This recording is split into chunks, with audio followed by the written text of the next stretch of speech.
Chicken. Chicken.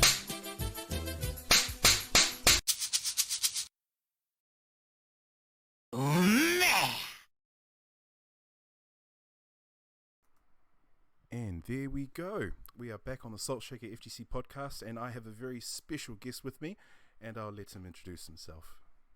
What's up? My name's Zymbolik. So, yeah, I'm a Twitch streamer. Play Tekken. It's pretty good. Well, you're more than just that, man. You're a bit of a cultural icon in our scene. Yeah, I guess so. It's pretty interesting, I guess, like just streaming in general, and then just meeting heaps of people and like the locals and stuff. Yeah. Yeah. Well, do you think people find it really strange because they know you as Zymbolik, but your real name is John? Like that's such a basic name. You don't look like a John, man. You look more like a Peter. It's funny because like I've got like two first names, and like people look at me and think like you are not like a John James or whatever. They just look at me and just say like, nah, doesn't match. Yeah, I know. But do people think that you had another name, that you chose John James on purpose?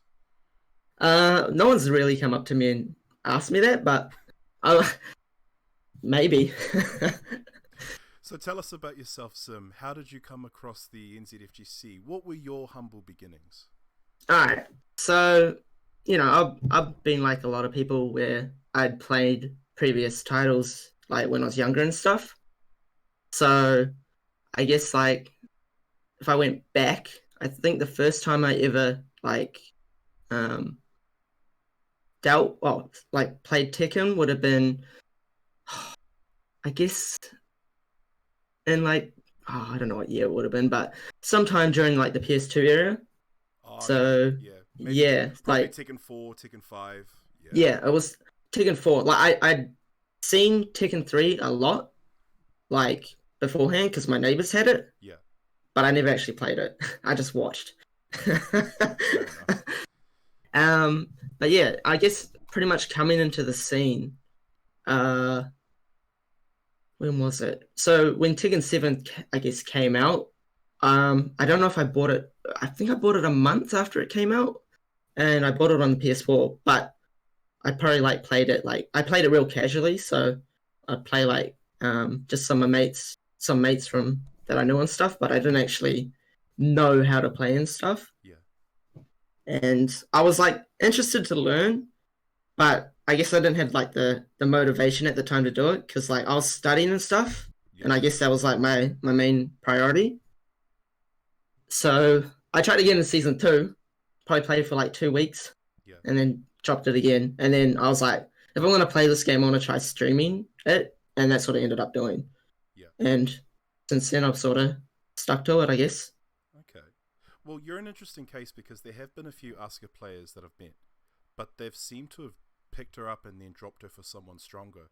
You haven't. You've stuck with her the whole way through. Why is that? I don't know. I guess she's still fun to me, I guess. Like, I know lots of people get sick of playing like one character all the time. And, there's not much really with Asuka in terms of just like, she's pretty basic really. Yeah. But like, I don't know. I still find her pretty fun to play and stuff. So. Did you ever try other characters when you were Tekken casual? Yeah, who were you playing with? You mean like casually? Yeah. Like, I would play quite a lot of characters. Like, I remember when Tekken 5 was out, I like played Asuka, Jin, Lee, because you'd have team battle and stuff. You'd pick like 8 people. It was just like picked a bunch of different characters and just rolled with it really. So, but like I don't know what made me pick Asuka. I've thought about it a couple of times, but I think it's just maybe like she's pretty simple to learn, I guess, so it's just easy to pick up. Yeah. Were you playing Tekken like with friends at all? Like, did you ever have like casual get-togethers playing, or were you just solely playing it in your free time? When I was younger, yeah, I'll play with like mates. So my neighbor, like I said, he had Tekken 3, and when PS2 came out and Tekken 5 got released or whatnot, we were both playing it. and we sort of both like try to get better, but like obviously we didn't know anything at the time, and like um at the time my parents had like dial up, so you can't like look up anything, watch videos unless you want to wait like 2 hours for the video to load. Yeah. So there wasn't really much, and like people in my primary school played it, and we would play and stuff, but yeah, it was just real casual games. Really, everybody would pick Eddie, Yeah. cheap it out. You know the works. Yeah, fair enough. And I guess you dipping into Tekken, you get curious, you just look for Tekken groups, you found the Facebook one, I'm assuming, and then you got to the Hamilton FGC.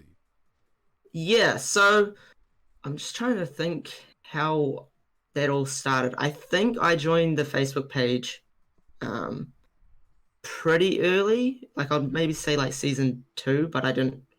I obviously like gave up the game because I was not really motivated at the time.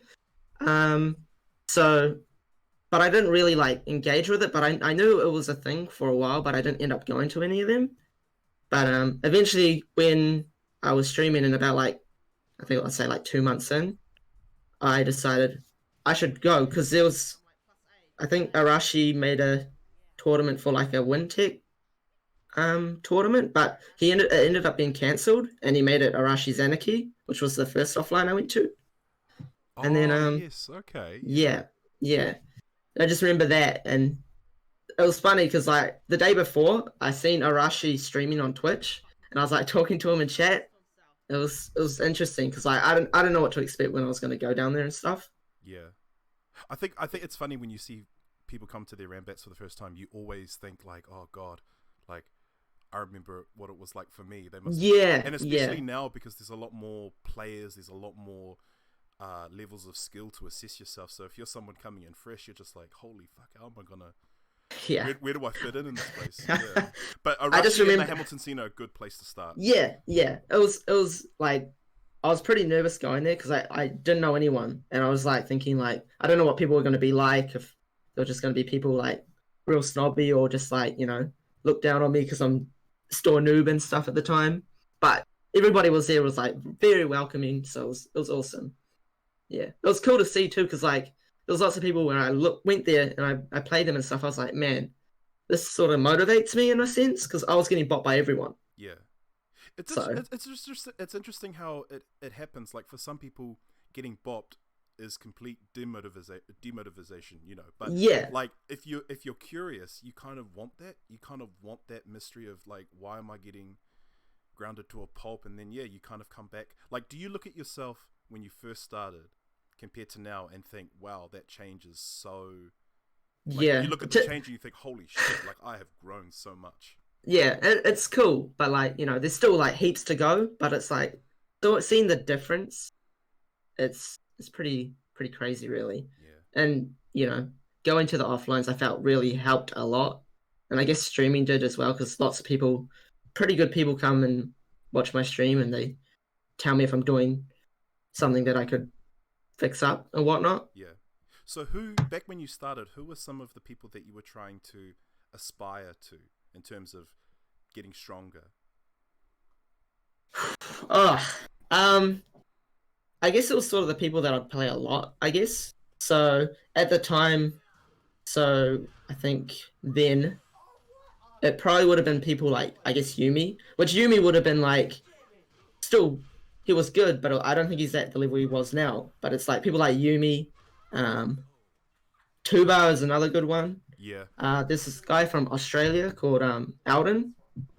He used to come to my stream a lot, and sort of he is very fundamental. So it's like it's cool watching him play. Jer's another good one as well. Like there's a bunch of players that like I guess sort of motivated me. Watching them play was like, wow, they're insane. Yeah. So can you assess yourself in terms of strength against the Hamilton FGC? Do you think you're kind of mid-ground now, or is there still a bit of a challenge? I still think there's a challenge with a few players. Like, I find it difficult to verse AJ as anything, and like Majin Buu and Arashi. Like, I feel like they're the three people that are, I guess, the most difficult players to challenge. There's also Ordinary Smoke, but he doesn't come as much, so I don't really get to have many games with him. Yep. Yeah, so I think that's with the Hamilton scene anyway. Those, I think, give me a hard time, those players. Okay. Well, what about a good Yeah. time? Who's someone that you've got a really good track record against? Oh, who have I played a lot? I guess Reno. Not being rude, but Reno should be all right for you. Like, I mean, you know. Like, yeah, I know, but like, I think he's like the person I versed the most in bracket besides Arashi. Yeah. But if I have to think of someone else, I don't verse him that much in bracket, but I've versed him a few times. Blaze, Herring player. Oh yes, yeah. Yeah, I think I've versed him like 4 times in bracket, and I've only lost to him once at the time. Yeah. Yeah, and I think I lost to him this year at the start. So it was, I think it was launch punish, and it was winners semis, and I played him and he won 2-1, and then I traversed him later in bracket and losers finals. But I think he's someone that I can, I guess, beat consistently. Yeah. Well, on the topic of you streaming, you know, you said you get a lot of Australians that visit you. That's really cool because, Yeah, like, not only do we struggle streaming just in terms of the New Zealand scene, producing content, but also like to get that kind of international support, or just international support of any kind. And you've mentioned some players. Have you had what's it been like having to play some of the Australians when they tune into your stream? it's cool. Like, I think the Australian stream scene is really strong. Like, there's some really good players over there. Yeah. And obviously they have a very similar style because we're all from the same region and whatnot. But like, it's good. I like versing lots of different players as well because I feel like sometimes you don't really verse a large array of people. You might only verse like 30 people, and it might be just like in your circle. But I feel like I verse like so many different people every day. Normally it's like people in your rank, I guess, or your group that you play. But yeah. Well, here's a question: who do you think, if you know certain Australians, who do you think is the equivalent? Who is the Australian Zymbolik? They don't have to play Asuka, but I guess just in terms of your energy, your perseverance. Okay. I guess Albino. Oh, Albino. Yeah. I guess he would be a good pick. I can see him having a lot of energy. I've seen him stream a couple of times, and you know, he's pretty hype. He does a lot of memes as well, so it's like, yeah. Yeah, no, that's someone I can see. Yeah, you've done really well in terms of like marketing yourself. I had a conversation with Stu that the FGC could thrive more if we could have more personalities that are smart, they're aware to market themselves, and I think you've done that pretty well. What like how you've got like the Pepega. I mean, I don't know, but I've seen and heard quite a few of them. Like, yeah. So I've done like 2 like tournaments. They're both the same concept. It was like the Pepega Cup, so it was like a 2v2 tournament, and like the first one was a bit more gimmicky, I guess. It was like the teams are completely random, and you could, what was it? You both had to play the same character.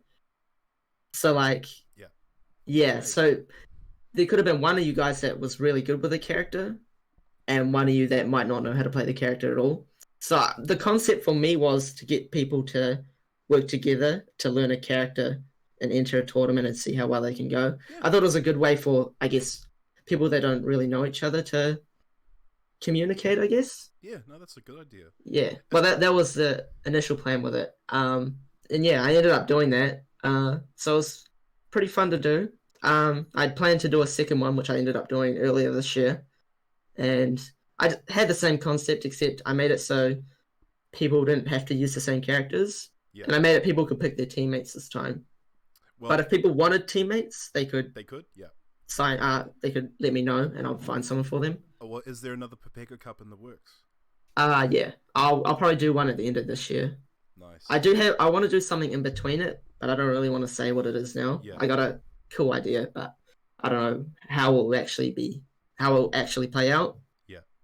I think when Flightless were looking for potential streamers, me along with a few other people suggested you, because not only are you the most energetic, but you are actually the most consistent. Like, Yeah. I really liked how in your streams you actually list the day. Like, it actually gives the idea that you actually stream every day. Obviously, Yeah. things might have changed from now. Yeah. You're like streaming every day, like for like a third of the year, which is kind of crazy. Like every day. Well, at that point in time, I was having so much fun playing Tekken. So like that would have been maybe like the first 8 months or something like that when I was playing. So I was having heaps of fun because I was just like, I felt like everything that I was doing, I was like learning something new every day. Mm. And it's just like when you do that, it sort of like gives you like endorphins, I guess, and you're like, okay, I know this, I know that, blah blah blah. So it sort of was a lot of motivation. So like when I'd get home from work, I'll just like quickly get my stuff sorted so I'd have food for next day at work, and then I'll just get ready to set up my stream, and then I'd start streaming. Yeah. And it was fun. Yeah, I know the streamer life.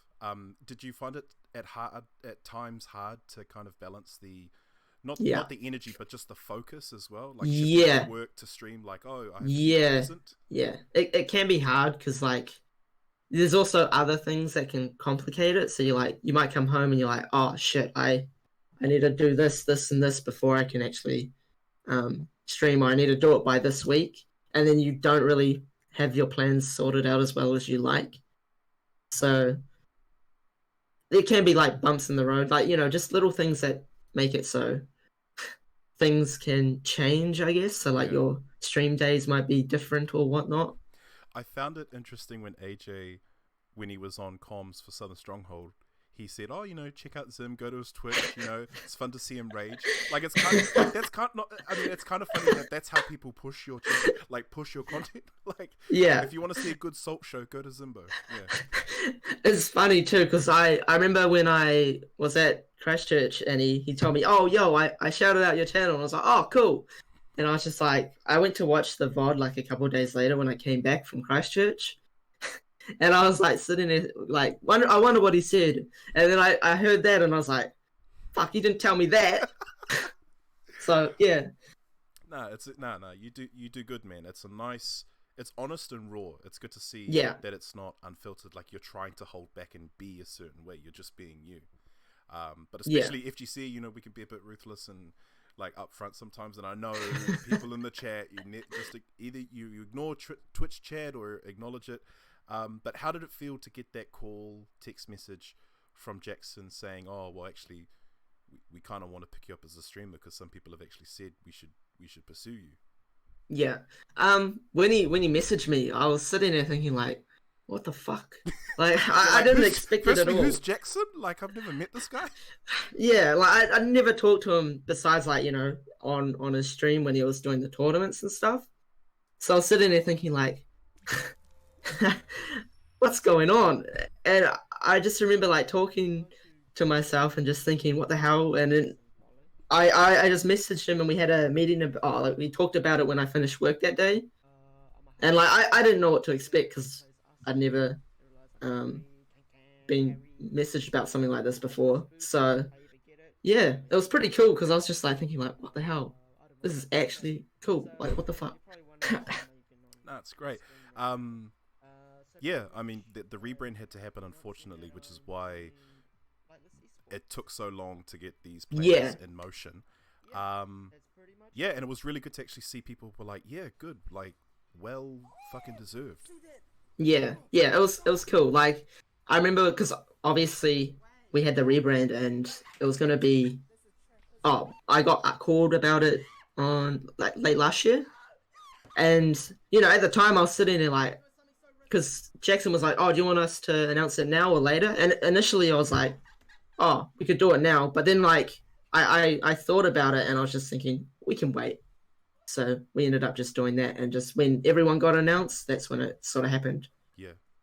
It was. Sorry, man. No, you go. No, it was just cool. Just when it finally got announced, and it hit, it was just cool feeling and whatnot. Do you view playing now competitively quite different now that you're representing like an image and a brand? Um,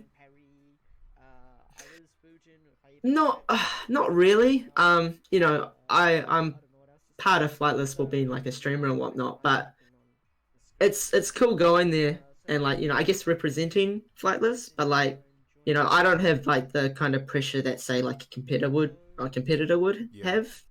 So I guess it's cool like being there and representing them, but like I don't have to worry about the stress behind it as well. Do you get what I mean?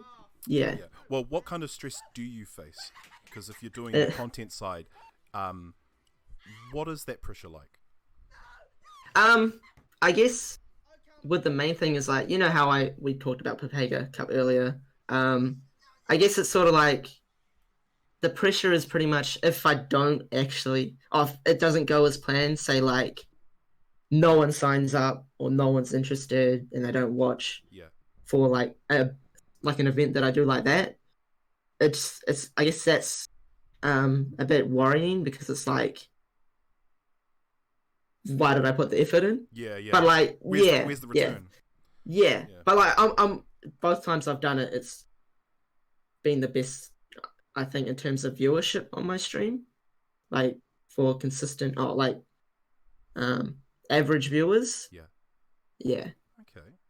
Yeah, and I thought it was really great. It was suggested that to unveil your Flightless partnership to do the team battle with the other content creator, Yes. Bloody Someone, Yes. and I loved how you kind of ramped it up by adding your little, like, oh, Bloody Someone, you shitty player. Yeah. I just remember we were like, okay, we gotta like, make this a bit more entertaining. Give each other a bit of trash talk. I thought it was a good idea. We're just giving each other trash talk, talking shit. We both got our teams, and because Bloody Samoan told me he wanted to he was going to pick random, so I was like, I can't just pick my team. That's sad. I'll pick random too. And I was kind of surprised on like how many people signed up for that as well, because I had quite a few people that wanted to play, and they were like really strong players too. So I was like, shit, and it was fun. It was a good set. A lot of shit talk between the two of us. So yeah. Who did you have to wait, could you tell us who your teams were again? I've actually forgotten. Oh, okay. So on Bloody Simone's side, he had himself, Maki Mart, Akucha, Karacha, and Arashi. Arashi, that's right. Oh, he betrayed you, dude. Yes. So before I'll tell you my team, and I'll sort of go over the story of what happened. So for my team, it was Rambo, so Mysterious River. Yeah. Who else? Oh, Gunmo. Banaka. Yeah. And myself. So it was a pretty stacked team. Yeah, just that. Just by hearing the teams, I actually would give yours like if this was like a legit team tournament. Yeah. Yeah. That's when I because I rolled my team and I think I got Gunmo first, and I was thinking like, oh shit, and then I think the next one was Rambo, and I was like, oh my god. I was like sitting there, and it was like there was so many more like solid players that were stacked in it too. Like Jera was sitting in there, Tristan, Arashi. Like I was sitting there like, there's some good roles here. Wait, Arashi was in your nominee and his. Oh. Yeah, so I'll explain it because I did my team. I made my team first. So I everyone signed up for.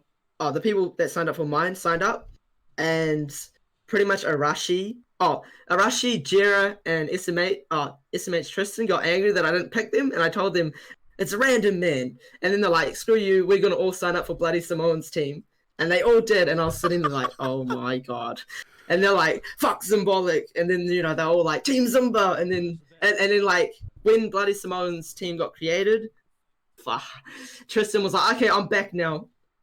Yeah. We all good, and I was like, fuck off. I don't want him back. So yeah, that's how that happened. So Arashi ended up getting on Bloody Samoan's team, and I was just like, wow. Bloody hell. and good viewership as well. Like yeah, it was good from both sides. Yeah. Yeah. Bloody hell. yeah, it was very fun. Like, I think it was good that it was like close as well, because like, Yeah, you never want it to be a wash. yeah, Yeah. yeah. So yeah, that was good. I mean, considering what it represented, yeah, you don't want it to be like 6-0 or 7-0 or Yeah, you know. yeah, yeah. I was giving the old trash talk in this match as well. I mean, the key charges. Oh man, it's good fun. No, it's good showmanship. But yeah, I mentioned that raw energy that you have. It's honest and it's appealing, and like not a lot of FGC streamers do that. They don't even show their face on Twitch, and I love how on the Flightless channel we used a little clip, just kind of, a little moment of like, this is Zimbo in his prime. This isn't hate, this isn't jealousy. It's just you're calling the motherfucker out. Yeah, I just remember when that clip got posted. I was like, "What the hell is this?" And I remembered it, and I was sitting there thinking, "Man, bloody Majin Buu, eh?" Yeah. Like that was the first thing that popped in my mind. He was like, "Oh, yep, close games, man, very good." And I was just like, he key charged me. He was just like being real sarcastic, and I was like, "Shut up." Exactly. So, yeah. Yeah. Well, how does Asuka fare? I have an idea, but how does Asuka fare against Leroy, fucking Ram, the nightmare of the DLCs? Um, with Leroy, I don't think it's too bad. Fakaram is tough. Like I think with his standing 3 and like his keep out with it, it makes it so difficult to like deal with it. Like Asuka's like, she's a very defensive keep out kind of character. So if you can't really deal with that kind of stuff, it's kind of difficult. Yeah. Um, and I'm not a super aggressive player, so like I don't really know how to play like really aggressively, and Asuka doesn't really have the tools to do it. Yeah. So it's hard to like stop like him from keeping the distance out. And when he's in my face, it's also very hard too. I think it's a lot to do with like a lot of his plus frames and stuff. He's got like knees and elbows that stop me from parrying as well. Yeah. So God forbid, what would happen if Joseph Majin Buu picked up Leroy? oh, I'll tell him to just quit. I'll tell. I don't know if I could deal with that. Yeah. He's been playing Lydia recently, and oh my. Hey, actually, that's an excellent segue now. So, it's been a while since her release, but Lydia Sobieska, the Prime Minister of Poland, a character with flaws, and everyone enjoys her. What do you think of her, Zim? So when she initially came out, well, actually, I should mention the original reveal, the 30-second trailer. Tell me you did not stay up 15 hours to watch a 30-second clip. I didn't. Good. I didn't. I was laughing so hard. I can't remember what happened because I think was it on a Saturday? I can't remember. Nah, it was Saturday or Sunday. I remember I did not watch it. I did not. I didn't want to waste my time because I knew I was going to be disappointed. The original teaser that was 30 seconds. Yeah, I did not watch it. I think I woke up in the morning and I saw a clip because we have like a little group chat, and I saw the Lydia trailer in there, and I watched it, and I remember laughing my ass off that people stayed up to watch that shit. I laughed too. I thought, man, sorry sobs. Yeah. Honestly, I was thinking like, why would you do that to yourself? I think it mainly for me anyway. The reason why I didn't want to like stay up is because there's been times before where like I've watched it for like before season 4, like announcements and Cooney and stuff. I don't know why you hype yourself up and then you just get disappointed. Yeah. And I can't be bothered dealing with it. Well, it was the second Japan roundtable, and I think from the first one, a lot of us were excited. We were thinking it was going to be a big thing, and then to be greeted with she's not even physically in the trailer for 30 seconds. No, so. You can't tell anything from it. Like honestly, when I saw it, like her initial design, I was like, she looks boring. That was what I thought. So, yeah, just seeing that, and I was just like, not really interested. Yeah. She's probably going to be maybe like a Leroy fucker on. That was another thing that sort of put me off from watching it. Yeah. But yeah. But then we get the new trailer a few weeks later. Yeah. Yep. And boy, that was... Oh, sorry, wrong one. But yeah, that was... yeah, I got to say, it was actually pretty good. Yeah, no, I actually like that second trailer. I think I was at work when it dropped, and I watched it during my lunch break, and I was like, "Holy shit, this character looks sick!" Like, I think the design in this trailer for her character with the outfit and stuff looks cool. Like, it really does. And like the whole stage being like sort of a throwback to like Tekken 5 and Tekken 4 with the beach stages Yeah, and the pool stage. It's so cool. And like, it's got like the soundtrack remix and stuff. Yeah. yeah, And it was just so different in terms of like the first one anyway. yeah. I mean, now that we've tried her out, a lot of people are saying that the development team, they are learning their lesson, that it's good to have a character with like definitive flaws. Yeah. But with that, I mean, have you run into many Lydias online or at the offlines? I've missed a few, like, because Arashi obviously picked her up. Jira plays her a lot as well, and so does Majin Buu.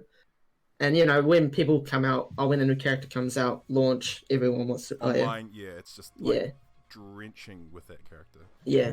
I do think she obviously sucks in terms of like her. She's very linear, Yeah, but her whiff recovery is very good, eh? very good. Yeah, it's Yeah, really hard like to punish. yeah. What is it? What is it? Back 3-2. Asuka, I try my best, man. It's hard to while standing 2 that, L4, L3 that. Like, yeah, it's hard. You gotta, like, be so ready for it. Yeah, what is it like? If you're playing a really strong Lydia, like there's only a few key moves that you have to worry about on hit, like Yeah. 1-2-2 string, the forward 4-2. Yeah. Just anything that puts it in stance, right? Yeah, Well, mainly, but yeah. Yeah. And, she does have tools to stop people from stepping. Like, what is it? Forward, forward, 4? And, like, forward 1+2. yeah, But, like, then again, you could just step left and beat it. But, like, that causing you to get hit by the lows. So, like, that's when it starts to become a mind game, right? yeah, yeah. That unblockable thing from Wind and Earth, guaranteed 14 frame. Yeah. I hate that. Yeah, I too. I stress every time I see that shit. Such an annoying move. Like, it's just guess, I guess. Yeah. Guess right. Oh boy, yeah. Overall, season 4, like Lydia, it's not Jinpachi, it's not June. I mean, there's not many characters it could be. But yeah, just you liking her, like overall? Yeah, I think she's cool. Like, I'm probably not gonna play her, but I think she's a cool character in general. So it's good to see like original designs and like they're not OP. Yeah, So yeah, it's cool. yeah, And like, I think with Leroy, everybody loved Leroy's design, right, initially. yeah, But everyone got sour because, he was so broken on launch. yeah. And like, yeah. If they did the same thing with Lydia, I would have just been like, yeah, fuck this character. In a way, it worked out that way. Leroy caught a lot of attention and people were hype, and so the developers consciously made him strong to Yeah. deliver that hype. But the fact that we felt like we were undersatisfied, so when she came out the way she did, it was quite refreshing. Yeah, yeah. So it was good to see that Lydia didn't come out busted. Everybody after that second trailer was like saying, "Oh, she looks busted," but like But nah, she was fine. She did look yeah. busted though. She did. Yeah. What about your changes in the season? Because you got a new tool. Yes, the kick parry, the sabaki. On when it first came out, I was just like, I'm never gonna use this. But the more that I played, I sort of realized like, this is pretty good if like someone's gonna end a string and it ends with a kick or whatnot, or that a kick is coming. You get a free combo off it, and it's decent for like the combo damage as well. So it's like, my initial thought was like, yeah, I'm never gonna use this, and it's safe as well. Obviously, it's pretty linear, but I think it's a pretty solid tool. I don't think it's like the greatest tool, but it's cool to use. I don't think she really needed it either, but Yeah. How would you rate its strength compared to her generic parry as well as is it the 1+4? You mean the punch parry? The punch parry. It's two plus three. 2+3. Yeah. Like in practical application. I guess in practical application it's better because the return you get is you get a free combo. With parry you get some damage. It's pretty good, but depending on the player, they could possibly chicken it. And if they know you're gonna parry, it's like it's if they know you're gonna parry, you can just bait it out. So I feel like the standard parry is way more riskier. The punch parry, I think the punch parry is worse. The combo off it isn't as consistent, like depending on the move. So like some moves you can get the combo pretty easy, but some moves you might only get like 40 damage or something like that. So they're all safe in terms of like you're not fucking gonna get punished heavily for it, except like if they catch a read and they step it or they duck the punch parry or whatnot. But yeah, Okay. I think overall I think it's better than the parry, but like only if you know when to use it, I guess. Okay. Yeah. Would you have preferred her to get a move from June's Tekken Tag 2 move list? Or is the sabaki pretty satisfying? Honestly, the only thing I wanted from Season 4 for Asuka was a 10-frame punish. Yeah. That's legit the only thing I wanted. Yeah, you got it rough, man. Like... Yeah. It's just, yeah. I remember when at the end of Season 3, I remember telling people, man, I hope they give her a 10-frame punish. That's all I want. Nothing else. And then when she came out, when the patch notes came out and the new move was sabaki, I was like, no 10-frame punish. Let down. So yeah, I was a little bit disappointed. Do you think like it could be a 1-4, like just like a high? What the 10-frame? Yeah, like your design, like your yeah. I mean, 10-frame. Yeah, I wouldn't care if they made it something like how with Asuka with what people do with a 10-frame is like you could do 1-3 or 1-1 depending on the situation, sort of make people guess it, so they try to duck the second hit. Yeah. But if they made any of those natural, that would have been cool. Maybe not 1-1 because it's a bit slow, but maybe like 1-3, and that would be cool. But like with 1-3, you don't really get any frames, so it's like yeah. So it's back to even. I would like to think they could do it like Bob, so you can have a 1-4 and then you have 1 down 4. So you've got like the low option. Oh, right. Like, Gotcha. I could see her like she could have that. I could see her having something like that. Yeah. I just wanted a 10-frame, man. Yeah. I mean, how the hell do you play? How the hell do you play Asuka like without like a solid? Like it's not even it's just a jab, and even then, like sometimes it don't reach. Yeah, like her jab sucks. Like it Sorry, really not does. to be rude, but I was like, no. frame. It's just Yeah. one. It's all you got. Yeah, it's hard, man. Like every time I play Brian's, because Brian has a lot of -10 moves. It's also a tough matchup for Asuka because a lot of knees and elbows. Again, but like every time, lots of times when I visit Brian, normally when I get a 10-frame jab, I always make this. It's like a meme because when I used to play Yumi, he would play Brian and he would like do while standing 3 or something like that, and I'll punish it with a jab, and then he'll just laugh every time, and I'll be like, and then every time I see a -10 move, I'm like, yeah, Yumi's laughing at that, just every time, and it's like it's tough. Like I don't know what to do. Nah. What Jared likes to do is like sometimes he'll go for the down 1+2, knock them down with the house sweep. Yeah. And make them start ducking so he can sort of do the 1+2 as a mix up. Yes. Yeah. Yeah. So that's something I've been trying to do a little bit more. But like, I still like the one jab for the +9 when you get the 10-frame punish. Yeah. So yeah. Cool. Well, I'd like to bring it to Southern Stronghold. Obviously, we've just mentioned it, and that was quite a significant tournament for you. You made top 16. Now, did you go in there wanting, like, was that what you wanted to achieve, or were you wanting to go further? I mean, obviously you want to go further. Yeah. But when I went, before I went, because yeah, tell it us was about going to be my tell us about the lead up to it. Like, what was your prep? What we prep wise, and like who you went down with. Yeah. Okay. Cool. Yeah. So we when it got announced, there was like a bunch of us that went. So there was like 8, maybe 9. There was a bunch of us. So it was Arashi, Incog, 305, Yumi, Tristan, Majin Buu, P-Town. I feel like I'm forgetting people. uh, yeah, I'm gonna forget some people, but shit. Ona came down with us. Yeah. AJ as anything. Um, uh, Bonham, he was one of P-Town's mates. Yeah. He lives with him. And I think that's it. There was 9 of us that went, right? And we planned to go. We planned it for pretty much when Southern Stronghold got announced. We're like, okay, we're going. We're going to take a flight. We're going to book a place to stay. We'll get it all sorted.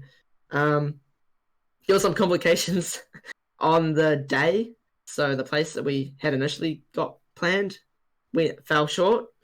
So we had to do a last minute booking at a motel, which was the one that we went to for offlines on the Sunday.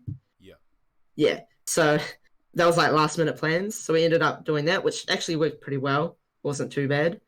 We all met. So pretty much I left Hamilton with P-Town as anything and Majin Buu. We took the trip up. Arashi and as anything were taking the same flight, and the rest of us were on the same flight, on a different flight, sorry. Yeah. But we're all going to go together. So I went to Dean's, Arashi's, and I dropped him off. I dropped as anything off there, and then I went up to Tristan's. We stayed there for a little bit, and then we all met up at the airport, and we were just chilling, getting ready to go, and we took the flight. It was good, no issues. And then we got to Christchurch, booked our place. I did have, so that was all good. And then the weekend was pretty fun and whatnot. But I guess in terms of getting top 16, I sort of wanted to set a goal for myself because, the first major, I didn't have a goal for myself. I was like, stuff it. I'm just going to this major. It's gonna be fun. Yeah, this was your first. Was it your first out of New Zealand? Yeah. I mean, out of Auckland major. Yeah, or Auckland. Yeah, because we had Southern Cross up in Hamilton last year. Yeah. And that was the first major that I went to, and I was excited because I'd never been to one before. So I didn't really set myself goals. It was just I wasn't playing the game for about a week when Southern Cross up was happening. I was just ready to go. Yeah. We went there, and it was fun. I didn't really set any goals, so I was like, whatever. With Stronghold, sorry, confusing because they're similar names. Yeah. I sort of set myself a goal. So when the brackets got released, I looked at the bracket and I sort of wanted to see what was most likely the case of who I'd be facing. So I sort of set myself the goal, I'm going to try and make top 16. That was the key objective, really. I looked at everyone who was in my bracket and who I'd most likely face. So those were the matchups I mainly lab for. Yeah, makes sense. Yeah. So I didn't do much King labbing because I felt like I knew a lot about King already because I faced Suplex City first, and I ended up winning that. And then I played JSA Kim, and this was the matchup I was, I guess, worried about the most. The Claudio because matchup. Not really the Claudio matchup. It was just more versing JSA Kim because I didn't know how I was going to do against him. I felt comfortable with the matchup because there's a few Claudio players that I play as anything's got a pretty solid Claudio, but it was just more. If I lose, it's probably going to make the bracket so much harder as opposed to winning, and I knew he was good fundamentally because Arashi told me that, and I was sitting there thinking like, man, this is going to be like the make or break. So I set myself like I need to beat JSA Kim in order to make top 16. So like I ended up versing him, and the first game was like really close, and I was like, I think if I ended up losing that first game, I probably would have been like, I think my momentum would have just shifted down, and I wouldn't have been able to come back. But I ended up winning the first game, which was solid. It was like the second game. Oh yeah. So when I ended up winning that, it was good. So those were the matchups I sort of mainly practiced with Claudio. Because after that would have been Jera, and I labbed Asuka, and I did a little bit of Bob. I didn't think he was going to play Bob. Did he actually? Did he or did he not play Bob? No, okay. no. Well, I got a bit of that match here, so. Yeah. Like we played each other, and I was kind of, I guess, hoping he was going to play Asuka, mainly because I wanted to Asuka mirror him. But like if he brought out the Bob, I'd be like, okay, that's something that's going to be a real issue. Yeah, you got and the first game punish. yeah. And the first game was relatively close, but he ended up 2-0ing me, which in my mindset, I already had like the idea before the bracket that it could that's probably what was going to happen. Like I was sort of thinking with each match what logically could have happened. And then I got into losers from there, and I had versus Miss Glam, which I for that situation, I labbed both Anna and Master Raven, because I didn't know who was going to win between Just Mike and Miss Glam. Yeah, you had to be prepared for both. Yeah. But I knew those two were most likely going to verse each other. So that's who I labbed the most. I don't know. Now I still don't know which one I'd rather verse, honestly. Like, they're both characters that I find hard to deal with. Yeah. So I didn't know what to do. But like either rule, the first game with Miss Glam was like relatively close, and she was playing Anna, and then she went to character select, and I had to change my style when I played her as well, because I was playing way more defensively against everyone else, like trying to slow the pace down to my speed. But because she's like real aggressive, rush down heavy, extremely rush down. Yeah, I couldn't let her get like her chance to go in, so I had to change the pace. So when I knew she was going to button, I would do something like I'd press where like she didn't really have the frame advantage. So it kind of helped me there, but then she swapped to Katarina, and I was like, oh shit, I don't know what the fuck to do watch here. out for those magic falls, man. Yeah, there was a matchup that I don't verse that often, so it's just like, shit, like what am I supposed to do against it? I did not expect her to bring it out. I thought she was going to go Anna all the way. Yeah. Well, I tell you what, man, I caught that match. We were watching. I was behind you. I was watching it with Yumi and a few others, and we were all looking, thinking, "Wow, like Miss Glam's changed to Katarina. Is she? Did you get to it? Like you must have done something, because Katarina, we wouldn't have." Yeah, I think the main thing I did was sort of just stop her from doing anything major, because I remember she kept going into that roll that Anna has, and she gets the either high mid kick that launches, or Chaos Judgment. Yes. Chaos Judgment roll, the counter mid kick or whatever. Which, time. Yeah. Oh yeah, that move. Every time she did it, I knew that she was gonna button after it. So every time she did it, I just parried, because I knew it was gonna be that or that option, like the mid kick or the high kick, and it was gonna be both of them.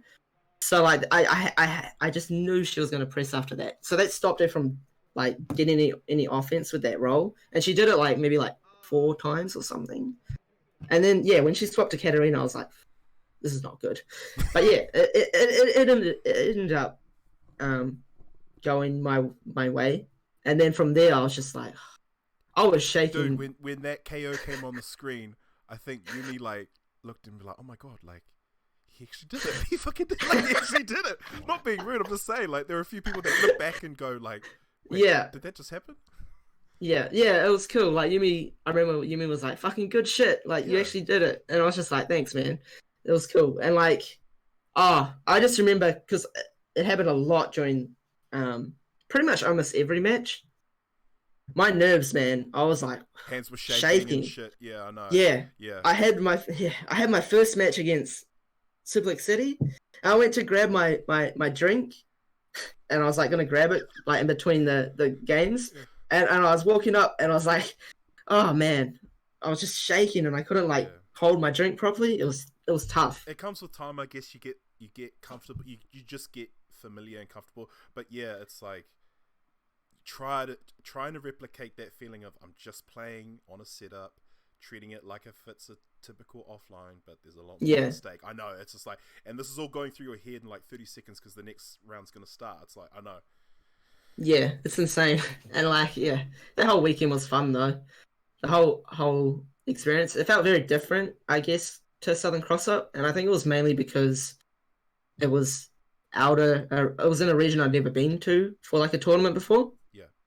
So it made everything like, I guess, fresh and exciting. And I knew more people at the time then, or I got to know people better over time. So I knew people more or well. So like I knew a bit of the Christchurch boys a bit better. So it was good. What is it? Do you think with your result getting top 16, we talked about how you kind of market yourself and kind of embrace the meme that you are, but with this placing, has that kind of let people know that I'm more than, you're more than that? Because some people, I won't lie, when you got that placing, a lot of people were like, yeah, man, like, it's a lot more apparent now that people are recognizing your strength, that you Yeah. really are, like, they don't take you for light now. When they play your Asuka, they have to really be careful. Yeah, I guess it depends. Like, I still feel like I'm not at that level yet to like be like super worried about in bracket or like whatnot. I still think like it comes with time, obviously, but I feel like I'm still quite away from there. But like it could happen eventually. Whew, what was I gonna say? It was, yeah, I don't know. Like I feel like I'm definitely not at that level yet, but I think it's still giving people the idea that maybe I should watch out for Zimbo in like a first to two set, Yeah. because like it's a bit, he can I guess he's such a someone to watch out for. Yeah, like, I guess what I'm saying is, like, people never took you lightly in the past, but they have to really, they give you more thought and consideration now. Yeah, If they see that they're facing you in a bracket. yeah, yeah, it would be like that a bit more now, I guess. Like, yeah, it's not something that like, I guess people, it's hard to think because like I definitely think some people probably worry versus me in bracket, but I don't think it's like, I've never really thought about it like that way, I guess. So yeah, it's cool to think about it though. Yeah, that grand final. Well, actually, all the top 8 were insane. Grand final was insane. But how did you spend the rest of the weekend, man? Oh, okay. So on the Sunday or just Yeah, just. oh, on the yeah. Sunday. So yeah, we pretty much had offlines at our motel room. I don't know if we're meant to, but I just remember we went to that monster chicken place. Yeah. Oh, yeah. And we were having a feed there, and then like Tristan came up to me, he's like, oh, is it all good if people can? Oh, if we have offlines at us? And I looked at him and I was like, why are you asking me? Like, yeah. I thought someone would have to ask him because he sorted it all out, and I don't know why he asked me. I was just like, yeah. So we ended up having offlines there, which was pretty fun. The next morning was rough though. Yeah, I could see from your pictures, dude. Yeah, so there's a bit of a story to that. Like, we once everybody sort of left, it started to quiet down. I think Davian stayed with us at the motel for the night, and we had two different rooms, and I was sleeping in the room on the right side, which had like, I guess we were like the so-called boomers Yeah, because we went to bed earlier. the not smelly room, because when people arrived, they went to the room on the left and they're like, oh god, what is that smell? Yeah, so we were like the boomer room, and we were like going to bed earlier on some of the nights, and when we finished up, but for some reason, for that night, that Sunday, we stayed up late as hell, like so late. We were like, when everyone left, it was about like 3, It was like 4 and in we're the just morning, chilling right? for it. Yeah. And then me, P Town, who was it? Me, P Town, AJ, I think 3 or 5, and it was I think it was Yumi. I think Yumi came, Yeah. and we went to get McDonald's, which was like maybe like a 10-minute walk down from our motel. So we went there and we got a feed, and we thought we had to leave the motel room at like 1 or something, right? Yeah. We didn't know there was like a time that we had to leave, and for whatever reason, Tristan wake us. Oh, because we went to bed at like 5 in the morning, and Tristan comes, knocks on our door, and he's like, "Okay, guys, we need to get ready to go." And it was like 9:30 in the morning, and I was like looking at him like, "What the fuck?" Yeah. Like, I looked at him and I was like, "What?" And he's like, "I told you guys we have to leave at 10 in the morning." And like no one on our side of the room knew. No, bro. Like- when I came, because I wanted to catch a cab to the airport with Kurama's mate, and I looked at Harry, 305, and he was packing, and his face just looked completely washed, and I was like, "Oh man, you had a rough one last night, didn't you?" And for the first time, he actually gave me lip. He was like, "Oh, shut up or fuck up, man," and I just laughed. I was like, because he looked so gone, man.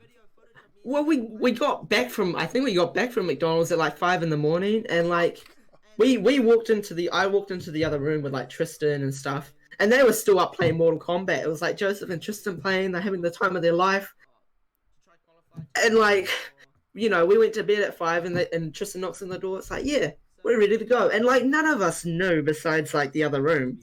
And I was sitting there like, man, I was just like, I was not keen. Just looking at like everyone, I was just like, man, I just want to go to sleep. And I had to drive. Oh, when we arrived at Auckland, I had to drive home from Tristan's house, and I was just shattered.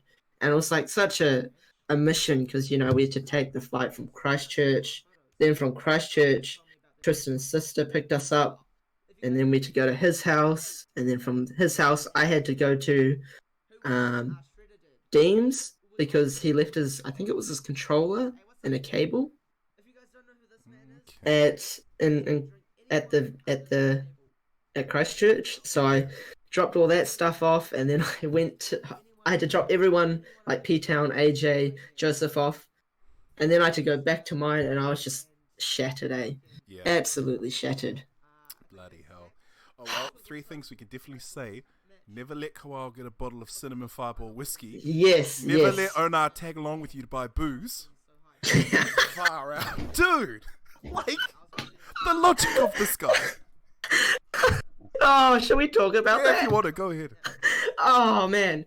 So on the Saturday night, Like, everyone's The in next good night- spirits. The tournament has a great Yeah. finish. We're all, Yeah. we're all hungry. We've eaten, and it's just like, okay, cool. Like, Yeah. What do we do now?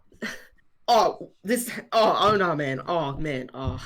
So before that happened, we'll just go slightly back because something just popped in my mind. So Ona, so we were all planning who's going with who, and I had I think it was, I can't remember who was in my car, but I know Yumi was in there, and was like, because we are going to take an Uber, and I had them all with me, and then Ona rocks up with us, and he's like, "Yo, can I come with you guys?" And I was like, our Uber's full, and he's like, I had a bottle of Jack Daniels in my bag, which was his, and he's like, "No, but you got my bottle of Jack Daniels," and I was like, "We're going to the motel, we're going to the same place." And he's like, "No, but I want to come with you guys." And I was sitting there like looking at him like, I can't do anything about this. Like, and then Yumi was like, he took one for the team. He's like, I'll go with someone else. And I think Yumi went with Swiper. And I was just like, man. So we went back to the motel, and then we wanted to buy alcohol because, we wanted to drink and stuff. And we walked up to the alcohol store, which was pretty close to our motel. Maybe like a 4-minute walk. Yeah. And we walked up, and Ono came with us. He wasn't going to buy anything. Nothing. Absolutely nothing. He had a bottle of Steinlager with him. And no one knew he had it. And we were walking into the the alcohol store. And we walk in, and, we sort of walked into, with sort of groups, because we're, walking in line sort of thing. But, a bit of a distance from each other. And I walked in with Ona, and the lady rocks up because everybody else had already walked in, and she's like, "Is that a bottle? Is it an open bottle?" And she's like, "Oh," he's like, "Yeah." And he just like walks outside and gives it to Arashi and walks back in. And then she looks at me and she's like, "I can't serve any of you." And I was sitting there like, "You got to be fucking joking." Yeah, face palm. So yeah, and I walked outside, and as Ona was walking in, I was like, "We can't get served."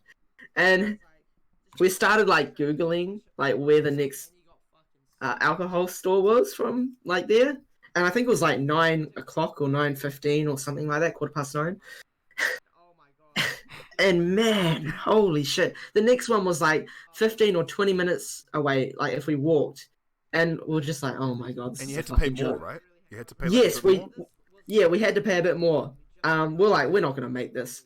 And oh man. And we sort of ditched Ona and he went back to the venue. And I think me and AJ went with Swiper to what was it? Oh, the piss shop. Yeah. And we bought our piss for everyone. And we go back to the motel, and Tristan's like, "Why'd you ditch Ona?" And he was like, "Ditch."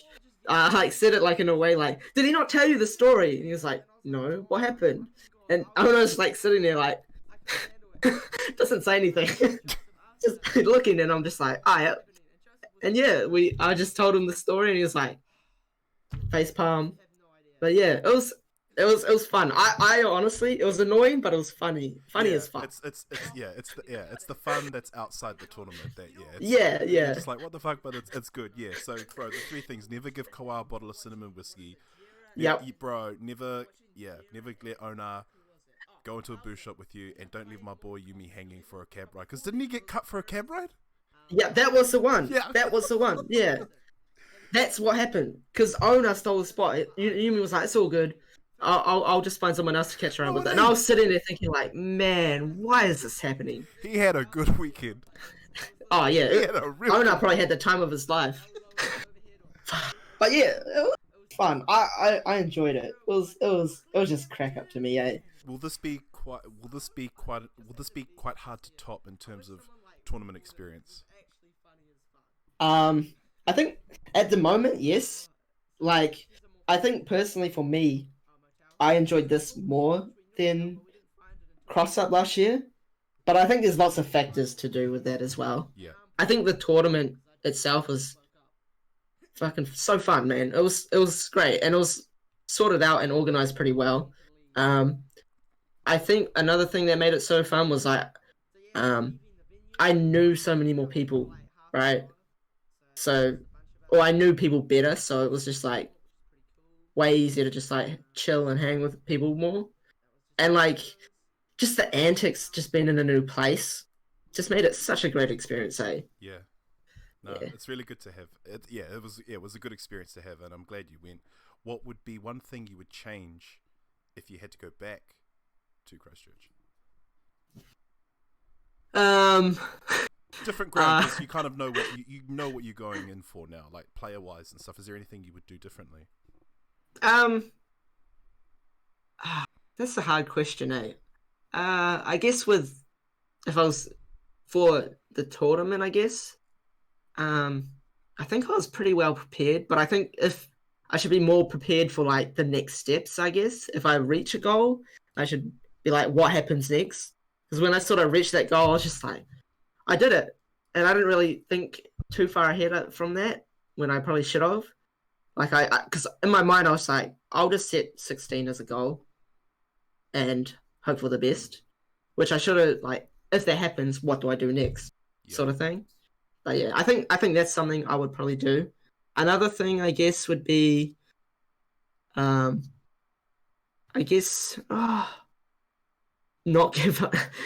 make sure Ona doesn't have a bottle when we go buy alcohol. I don't know. Yeah. I guess that. But yeah. Ah, sweet, bro. I will take you to your final round segments. Just some Cool. quick fire random questions. All right. So the first Sweet. one is, which Asuka move bails you out of trouble the most? Back 3 or down 3+4? The can. Honestly, I think it would be can. I use it more than back 3. So yeah, I'll just say can. To me, it's like the reason I use it more is because it's safe, and people aren't gonna duck the second hit unless they have a heavy as read. But yeah. All right. So. All right. Have you ever been out with your friends and unknowingly slipped the bill? You've been slipped the bill. Sort of just thinking. No, I don't think so. No, I don't think so. Never been Not that I can think of. Never been out to dinner and they're like, "Oh, actually, we're a bit short. Can you?" Oh, all right then. I think it's happened once actually, but like they've paid me back. So yeah, I think it was Damage a Weekend.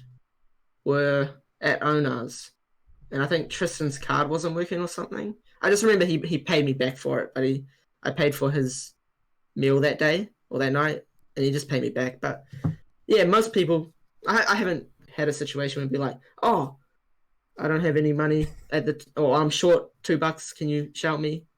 No, that hasn't happened yet. But like, if it did, I'd be like, yeah, whatever. Yeah, sweet. All right. How do you make up for not having a standard 10-frame punish when playing Asuka? Okay, so like what Jared does, he does down 1+2. What I would do is, this is what I used to do anyway. I'll do 1-1 or 1-3 and make them guess. That was it. That was it. I'll just be like, yeah, if I can't have a 10-frame punish, play a guessing game with me. All right. What's one video from your YouTube history most people wouldn't think you'd watch?